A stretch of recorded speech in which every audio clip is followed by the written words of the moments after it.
Водата од Струшкиот водовод веќе неколку дена небезбедна за пиење. Стружани мака мачат, водата не смеа да употребуваат за пиење, приготување на храна, ниту за одржување на лична хигиена. Од чешмите им тече матна и нечиста вода, па принудени се да купуваат, поради енормно зголемена заматеност на изворот шум, како и на сите мерни места низ градот. Ние полнеме изворска од извори, од поморовишта Драслајца. Знам дека е некоја загадена таа вода, да не знам ништо друго. Да, не е за пиење, многу е валкана. Ма не е ни добро да немат вода. Треба да има чиста вода во Струга.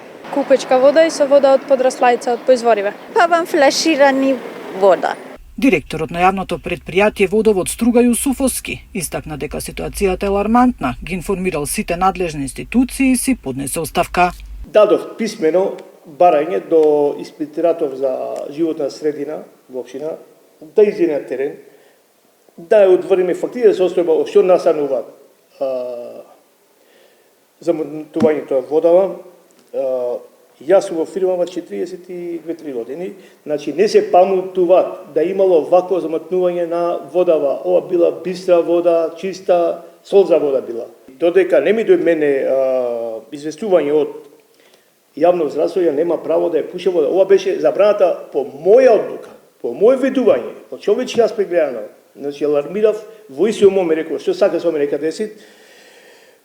Одгледајќи овај аспект, му се заблагодарува на градоначалникот Медицура за укажаната доверба и во истиот момент ја давам оставка. Портпаролот на СВР Охрид Димовски вели дека во соделство со повеќе надлежни институции преземаат мерки со цел откривање на причините за загаденоста на водата и откривање на сторителите на кривичните дела. По завршување на сите мерки и активности, ова Струга до надлежното јавно обвинителство ќе достави соодветен поднесок. Инаку проблемот со водата за пиење во Струга се провлекува години наназад, зашто граѓаните повеќе пати организира и протести. Нина Аритоновска, Сител телевизија.